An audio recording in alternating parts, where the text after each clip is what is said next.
Hello, and welcome to another episode of In Real Life with Edrina. My name is Edrina. I am the owner and accountant here at Accounting by Edrina. And today, my guest is Monica Baker from themonicalove.com. And she is going to be talking to us all about resumes today. So I'm really excited about this because I think this can be a really helpful topic for a lot of people. So let me just tell you a little bit about Monica. Monica Baker has been working with the government for 25 years. She has started off as an intern, but now she serves as a technical director, and she also started her business on the side. She is helping out all sorts of entrepreneurs, and specifically she's helping them to employ instructional design principles. Welcome, Monica, to In Real Life with Edrina. So would you mind explaining a little bit of what employing instructional design principles means? Hi, good evening, Edrina, and thank you for having me on your program today. And yes, employing instructional design principles is basically using the industry standard models to develop learning content and academic programs that would increase student performance as well as enhance the effectiveness of an organization or individual's training.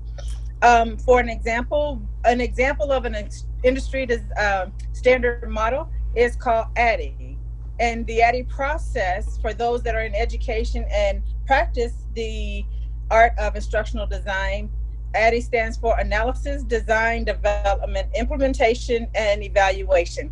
So that's a whole process in itself. So in a nutshell, that's what it is, that's what integrating instructional design principles mean.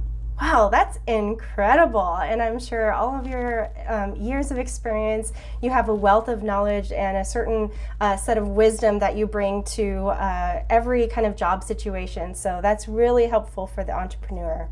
So I just want to talk a little bit about any kind of like general tips that you might have for writing resumes, given your number of years of experience. I think someone, maybe a couple tips for someone that's entering the job market, and maybe a couple tips for someone that's already in the job market looking to switch careers or maybe even start their side hustle. Okay, a few tips I'd like to give to individuals writing resumes. And when you're writing resumes, if you're let me just be honest, for me, for the past 20 some odd years, the resumes that I have been writing have been targeted toward my seeking upward promotions, upward positions within the federal government. So writing a resume for the federal government, I go through a different process. Okay. But if I was writing a resume for industry, I would use the normal standard industry writing resume process. But one of the things, and you can do this for both, whether you're in private industry or working for the government, one of the key tips that I employ is researching the position that I'm seeking. And I thoroughly read the job announcements, the duties and responsibilities, to ensure that I have covered the knowledge, skills, and abilities, which you would address whether you're working for the government or in the civil service, and make sure that you thoroughly cover those knowledge, skills, and abilities. So you would take the time out to do your research and make sure that you thoroughly read what the job announcement is asking for, and that you would address those knowledge, skills, and abilities and highlight your written and your oral communication skills. Wow, that's great. So knowledge, skills, and abilities, that's really helpful because, when you're looking at a specific job description or whatever information that the company provides, there are certain keywords that are on there that might sound maybe just really generic or business related. And those are the technical terms that they're actually looking for.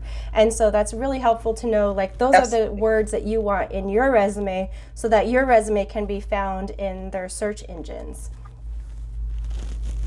Yes. And one of the things that I know that some companies do in the private industry, as well as what happens in the government, when someone submits their resume, it goes through an automated process. And through the automated process, there is a keyword finder that will score your resume. and there are certain cutoff scores that are established for certain applicants. So making sure that you have those keywords in there and that you meet that cutoff score, that makes the difference between whether or not you get called for an interview or you don't hear any more back from the employer. You know, those are like really key pieces of advice I wish I knew like 20 years ago when I was entering the job market, because it's like when you're kind of fresh out of college, you're just like wide-eyed, bushy-tailed, ready, you know, to take on the world, and then all of a sudden you're applying to a bunch of jobs and they're not sticking, like it's not taking, and it's because of all of these filters that are already designed on the back end when someone submits their resume. So it's so helpful to know that there are filters and that you need to make sure to meet a certain criteria. So as far as like Absolutely. as far as like your experience is concerned, what is one key takeaway with your experience in doing your resume over for kind of promotion within your department, within your background? One key takeaway for me now, being at the level that I am, is to ensure that I highlight some of the bigger projects, some of the strategic plans, some, I'm more strategic, and that I highlight more the managerial tasks and personnel issues, and also leadership traits are embedded within my resume. So for me, it's not so much as now being the doer, it's more or less using the soft skills as managing and leading personnel, and being a change agent and affecting change within the organization. Nice. That's really great.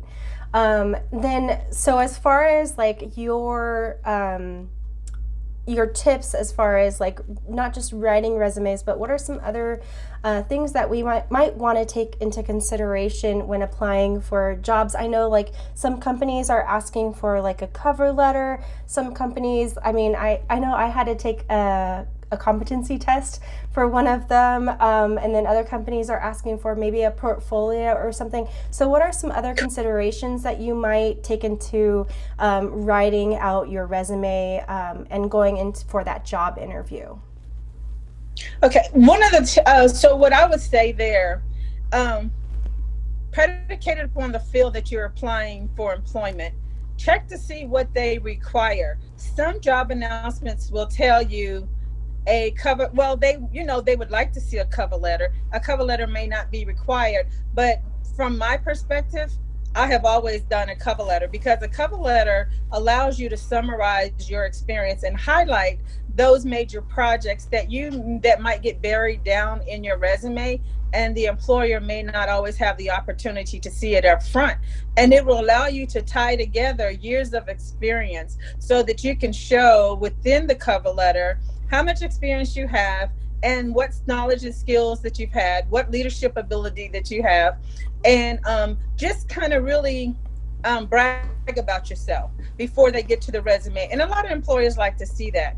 Also, some employers will ask for portfolios depending on what industry you're in.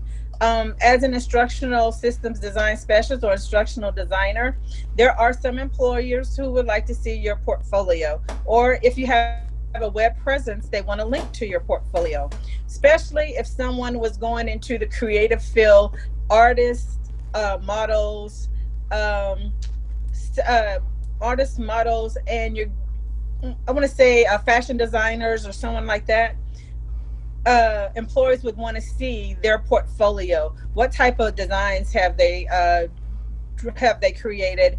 What type of art have they created? What is your fashion what is your fashion style, and things of that nature. When it comes to teaching and instructing, employers will want to see a video of how well you can deliver instruction. So they may give you a topic for you to come in and teach. Say do a 30-minute topic or lesson on a particular. They may give you a topic, or they may say teach a certain topic, and then they will observe you as an instructor to see how well you can deliver that instruction or how well you would relate to your students. So actually today, resume writing is not as straightforward as it used to be many years ago, because with the, I would say, the influence of technology, and we've become very sophisticated. Employers are asking for or looking for their top talent. And so they're looking to see how innovative and creative some of the potential candidates that they have seeking employment with them, and what qualities they have to bring to the table. Yeah, I love it. I sort of feel like another episode is coming out because of what you were just saying right there. I feel like we can kind of dive into a little bit deeper as far as maybe even having an online presence and what that means to like potential employers. But going back to like what you were talking about as far as the cover letter is concerned, I feel like even just like an email, if you're sending out your resume to an employer, like consider your email the cover letter, because I feel like, that is really your opportunity to talk about, like you were saying, just some things that you've done that that you can highlight. Because, for example, like over 10 years ago now, but I was working with a company that was changing their accounting software from a really DOS-based software where you had to like type in code in order to print out reports. They printed out on these like really long, big green bar paper. And I moved them into kind of like a more like online-based type software, accounting software. So that kind of experience is unique. It's different. And so that would be something that I would want to highlight. But since it was like a few jobs ago, it's like that's going to be all the way down on my resume. And they're probably not going to see that. They're just going to look at like maybe the top part and say, okay, this is their recent experience, this is their degree, etc. Maybe even like a volunteer experience you could talk about, or anything like that that would really highlight your skills. I think it is going to be really useful. And I would even say that for people that I'm looking at now as bringing on to help me with my business. It's like, I need to know a little bit more about you, not just your resume. Exactly. Yes. And then the creativity comes through also, especially, the creativity, and which is a key point too with resumes. Now that you're seeking, and because the job market is so competitive, there are now certifications out there. If you Google certain certifications in your field that sometimes give you a leg up on someone else, because you've taken, and that's a key, you've taken the extra step or extra measures to do your own, what I call personal and professional development. To continue with the training, to stay up on what's going on in the industry. Those things are key. Sometimes people wait for a company to pay for that type of training for them. Like, oh, my company will send me to school. Oh, my company will do this. Sometimes if you really want to get ahead of those other people competing for promotions and all of that, don't wait for the company to do it. If you can hop online and do some free training, go to some of these sites that offer free training or training for $9 and get a little certificate, or you find the industry certification in your field, and if you can afford to sit for that exam, get that certification, and all that adds and enhances the resume process. Yeah, that's perfect. I love that advice. Like any chance to further yourself in your career, take it, especially now that there's so many things that you can purchase online, or even for very cheap courses that you can take, and lots of really great stuff out there. So, well, thank you so much for being on this episode and giving us some nuggets of wisdom. Now, if there were people that were looking to hire you, is there a way that they can get in touch with you? Absolutely. I can be contacted through themonicalove.com. Also, you can find me on social media on themonicalove.com or themonicalove on Instagram. So I'm on Twitter, Instagram, and Facebook. Awesome. And LinkedIn. Great. Well, we will provide you with all the links below. And once again, thank you so much for being part of this episode, and I will see you in the next episode of In Real Life with Edrina.